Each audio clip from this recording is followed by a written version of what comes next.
This elk came out of Slough Creek, and I was a young fella, all perky, and I went up with a friend. And the place I planned to hunt, just as we were saddling the horses in the morning, we were a little late start. I hear a gun go off, and that's out. We might as well just go home. Well, we're here. It's 2 days ride in there. So we went up this other trail, and we got up, and I hear a gun go off up above there, and I go, oh man, now there's no sense really in us being, let's just tie the horses up and go for a walk. So we tied the horses up and we're going, and I see this tree going like this. I'm, God, there's an elk over there, and he's rubbing that tree.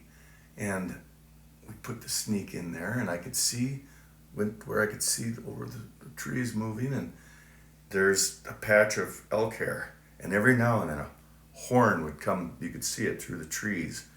Looked like a pretty good horn, but I had no idea how good it was. And I thought, I said to my friend, okay, shoot the elk. She goes, no, you shoot the elk. And I go, you shoot the elk. No, you shoot the elk. I don't want to argue with you. She said, then shoot the elk. And I go, well, I'm going to shoot the elk. Okay, and then we're having this conversation. We never did get along. Anyway, I had a piece of open where I could, if the elk went one way, and a piece of open country if the elk went the other way. Still not know. I knew it was a bull, and I could tell by the, by the light hide, and I could tell by the good horn, occasional horn that would bounce up.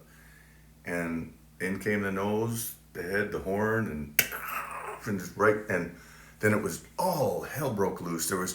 We'd walked into a million of bedded down cows. They were all over the place. And by the time they got done blowing by, I heard this racket where the elk was dying and died, and went over, and it's 6x8, the best elk I ever shot, and had no idea. It was not a great hunt, it just was no skill involved whatsoever, and just pure luck, but I've always liked that set of horns.